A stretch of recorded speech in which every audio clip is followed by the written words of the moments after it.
हमारी अग्नि परीक्षा ये है कि अगले 10 वर्ष में बिहार में बदलाव हो, बिहार देश के 10 अग्रणी राज्यों में शामिल हो। कोई चुनाव लड़के जीतने से हम अग्नि परीक्षा पास हो जाएंगे, उससे बिहार सुधर जाएगा, ऐसी बात तो है नहीं। लेकिन जब आप सामाजिक राजनीतिक जीवन में हैं तो कोई भी चुनाव जब है तो वो एक तरह से परीक्षा है। अगर आप क्लास में पढ़ते हैं तो यूनिट टेस्ट की भी उतनी ही वैल्यू है, मिड टर्म का भी उतना ही वैल्यू है, फाइनल टेस्ट का भी उतना ही वैल्यू है। उस नजरिए से हम लोग बहुत ईमानदारी और जितनी ताकत है उस ताकत से हर चुनाव को लड़ते हैं, लड़ने का प्रयास करते हैं। जन सुराज के परिप्रेक्ष्य में ये पहला चुनाव है। इन इलाकों में पदयात्रा नहीं हुई है, यहाँ कोई जन सुराज का पहले से संगठन नहीं है। इसके बावजूद आप तरारी में जाकर देखिए, रामगढ़, बेलागंज, इमामगंज में जाकर देखिए, कोई ये नहीं कह सकता है कि जन सुराज ईमानदारी से, मजबूती से चुनाव नहीं लड़ रहा है। बहुत मजबूती से हम लोग लड़ रहे हैं, जनता के सामने अपनी बात रख रहे हैं। अंत में जनता जनार्दन है, उनको तय करना है कि क्या वो 30-35 साल के लालू नीतीश के इस बदहाल बिहार वाले शासन को आगे चलाते रहना चाहते हैं या वो बदलाव चाहते हैं। जो लोग भाजपा से प्रत्याशी हैं, मैं विशेष करके जो लोग भाजपा के नाम पर वोट दे रहे हैं उनसे ये आग्रह करना चाहता हूं कि मेरे भाई, 2 दिन पहले एनडीए की बैठक हुई है और उसमें भाजपा सहित सभी घटक दलों ने ये घोषणा करी है कि अभी और आने वाले समय में नीतीश कुमार ही मुख्यमंत्री के चेहरा होंगे, मुख्यमंत्री बनेंगे। तो जो लोग भी भाजपा के नाम पर वोट दे रहे हैं, जाति के नाम पर वोट दे रहे हैं, उनको इस बात का संज्ञान लेना चाहिए कि वोट चाहे भाजपा को दो या किसी दूसरे दल को, वो नीतीश कुमार के खाते में ही जाएगा। तो अगर आप लोग नीतीश कुमार के शासन से खुश हैं, अगर आप बिहार के स्थिति से खुश हैं तो आप भाजपा को वोट दीजिए। लेकिन अगर आप भाजपा को वोट देंगे तो नीतीश कुमार का हाथ मजबूत होगा और जिस नीतीश कुमार से के शासन से पूरी बिहार की जनता त्रस्त है वही लोग आगे बढ़ेंगे। इस बात को लोगों को ध्यान में रखना चाहिए, यही बात कह सकते हैं। तो महत्वपूर्ण नहीं है, महत्वपूर्ण है बिहार में बदलाव, महत्वपूर्ण है अच्छे प्रत्याशी का चुनाव। जन सुराज के नाम पर जो लोग भी चुनाव लड़ रहे हैं, जो भी चुनाव आयोग सिंबल देगा आज, उसको लेकर हम लोग घर घर पहुंचेंगे।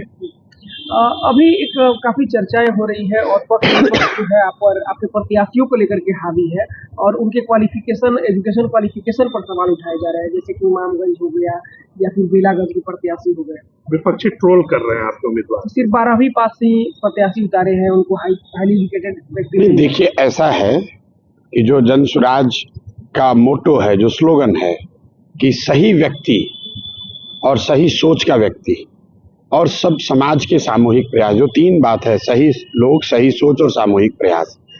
सही लोग का क्राइटेरिया क्या है? हमने बार बार कहा है कि सही लोगों का क्राइटेरिया ये नहीं है कि वो बहुत बड़े डिग्री धारक हों।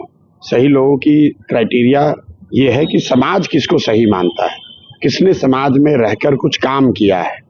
अगर जो लोग ये कह रहे हैं इस परिप्रेक्ष्य में कि मैंने तेजस्वी जी के 9वां पास नहीं होने की बात उठाई है, तो मैं बार बार कहता रहा हूं कि सवाल ये नहीं है, प्रश्न ये नहीं कि वो 9th पास नहीं है, क्योंकि कई बार परिस्थितिवश आपकी जो पारिवारिक, सामाजिक, आर्थिक स्थिति है उसकी वजह से आपको संभव है कि आपके पास कोई बड़ी डिग्री ना हो, लेकिन इसका मतलब ये नहीं है कि आपने समाज में कुछ काम न किया हो। दूसरी बात कि तेजस्वी जी जैसे उनके माँ बाप मुख्यमंत्री रहे हैं, जिनके माँ बाप मुख्यमंत्री हैं, मुख्यमंत्री के बेटे होने के बावजूद अगर आप 9वीं क्लास पास नहीं करते हैं तो आपकी योग्यता से बढ़कर ये इस बात को दिखाता है कि शिक्षा को लेकर आपका नजरिया क्या है, शिक्षा को लेकर आपकी सोच क्या है।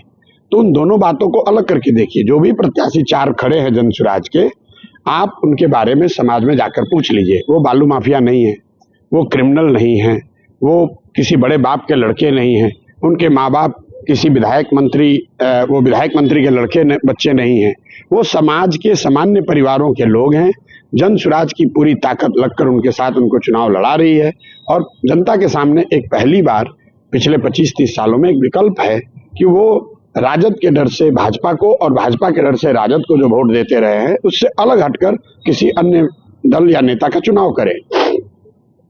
एक और अंतिम सवाल ये रहेगा कि अभी बिहार में काफी चर्चा चल रही है पप्पू यादव और लॉरेंस बिश्नोई के जो कंट्रोवर्सी हो रहे हैं। पप्पू यादव के द्वारा उनको खत्म करने की बात कही थी, फिर लॉरेंस बिश्नोई गैंग के द्वारा धमकी दी जा रही है। देखिए, ये लोग जिस तरह की राजनीति करते हैं, अब उनका अपना मामला है। पप्पू जी ने क्या कहा, किसको किसने धमकी दी नहीं दी, मुझे ना उसकी कोई जानकारी है, ना मैं उस पर कोई टीका टिप्पणी करना चाहता हूँ।